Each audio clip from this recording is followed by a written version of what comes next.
Bonjour à toutes et à tous et bienvenue pour cette nouvelle vidéo de cours. Aujourd'hui, nous traiterons le chapitre La sécurité physico-chimique dans l'alimentation du programme de Terminal ST2S.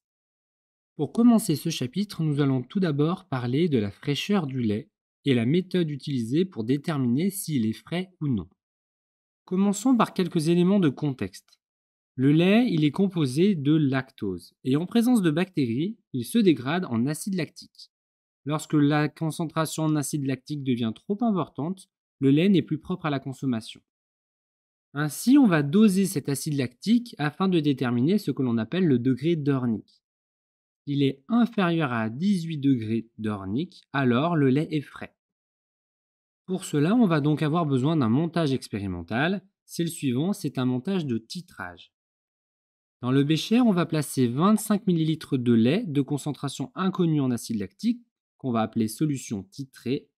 On va également y mettre de l'eau pour diluer un peu tout ça, mais ça ne change rien, et aussi du bleu de thymol. Le bleu de thymol, quand on le met dans le lait, il est jaune, mais en fonction du pH, il peut changer de couleur et devenir bleu. On va également mettre dans la burette la solution titrante, qui va être en fait ici une solution de soude à une concentration connue, Cb, dont la valeur est indiquée sur votre écran. L'objectif, c'est de faire réagir la soude, qui est une base, avec l'acide lactique, qui lui est un acide. Et en fait, on va essayer de chercher l'équivalence, c'est-à-dire le moment où on a mis autant de soude qu'il n'y a d'acide lactique dans le bécher à base de lait. À ce moment-là, le bleu de thymol, étant à la fois en présence d'acide et de base, va se retrouver dans une situation où il y aura autant de bleu de thymol sous sa forme jaune que sous sa forme verte. Et là, on sait qu'on est à l'équivalence. On considérera ici que le volume à l'équivalence est de 8,0 ml. Si on continue à verser de la soude, le pH va devenir basique et alors dans ces cas-là, la solution titrée à base de lait va devenir bleue.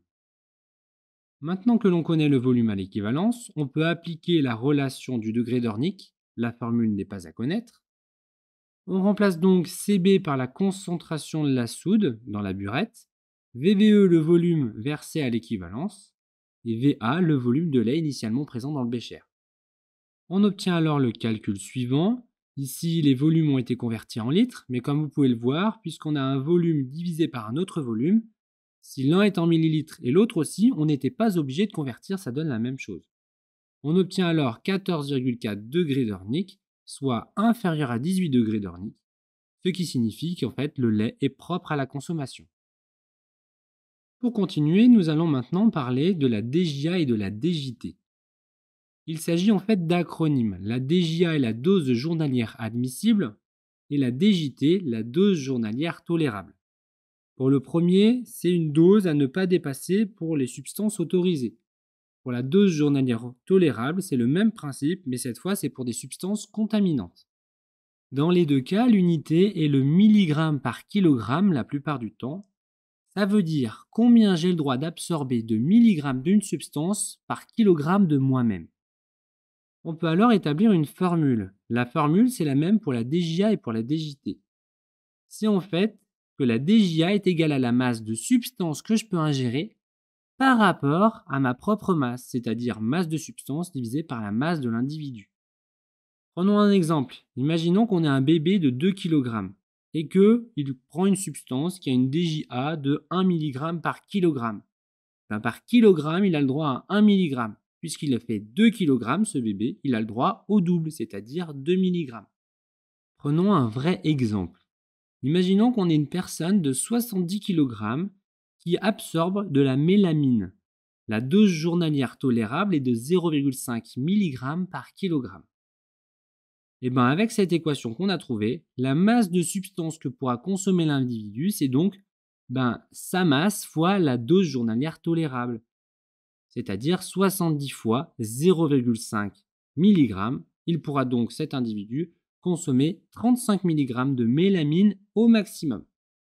Enfin, pour finir cette vidéo, je vous propose juste quelques éléments de cours et de savoir-faire. Tout d'abord, pour les éléments de cours, vous devez savoir que les acides gras se dégradent au cours du temps par oxydation. C'est quelque chose que vous devez connaître. Vous devez également savoir qu'il existe deux types de procédés de conservation, les procédés physiques et les procédés chimiques. Je vous laisse faire pause pour voir ce qu'il existe comme procédés physiques et chimiques. En termes d'exemples, je vous les ai mis ici. Pour ce qui est des savoir-faire, voici ce que vous devez savoir faire. Interpréter un test mettant en évidence la présence d'une substance dangereuse. Par exemple, le jour du bac, on pourrait vous parler d'un dosage qui montre l'excès d'une substance. Il faudra savoir interpréter ce dosage. Par exemple, c'est ce que vous avez fait avec le lait, avec le degré d'Ornick. Et là, il faudra du coup interpréter les documents qui vous sont donnés. Vous devrez aussi savoir identifier des facteurs intervenant dans la conservation d'aliments. Par exemple, l'obscurité, les antioxydants et tout un tas d'autres choses. Et là, pour le coup, il faudra s'appuyer sur les documents.